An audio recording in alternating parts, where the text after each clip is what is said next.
June the 30th, 1948, the Allied powers began a massive airlift into the city of Berlin. It was their answer to a road and rail blockade set up by the Soviet Union 2 months earlier, and it shook the world by its daring and effectiveness.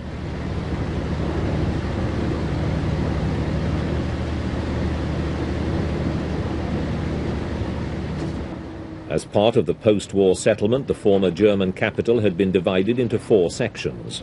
The British, Americans and French were in the western areas, the Soviets occupied the east. But Berlin itself was inside Soviet-occupied territory, which meant that all food supplies and any other kind of material needed to keep life going had to pass through their checkpoints before it could reach the Allied zones. The blockade was an effort to drive the West out of the city. The airlift was to make sure it could survive, and it worked.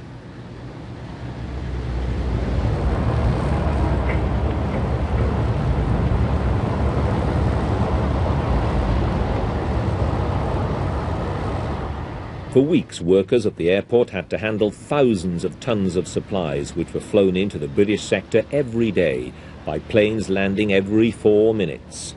As the American Secretary of State George Marshall put it, "We are in Berlin to stay. The city will be kept alive."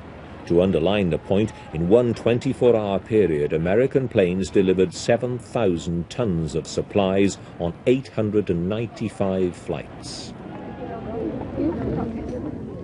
In the end, with the shops still full despite all the Soviet efforts to empty them, Moscow backed down.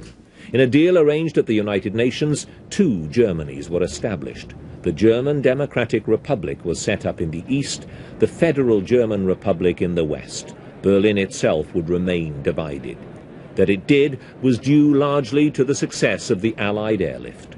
Politicians in the east finally realized that other ways would have to be found to isolate their people from the west, which ended years later with the building of the Berlin Wall.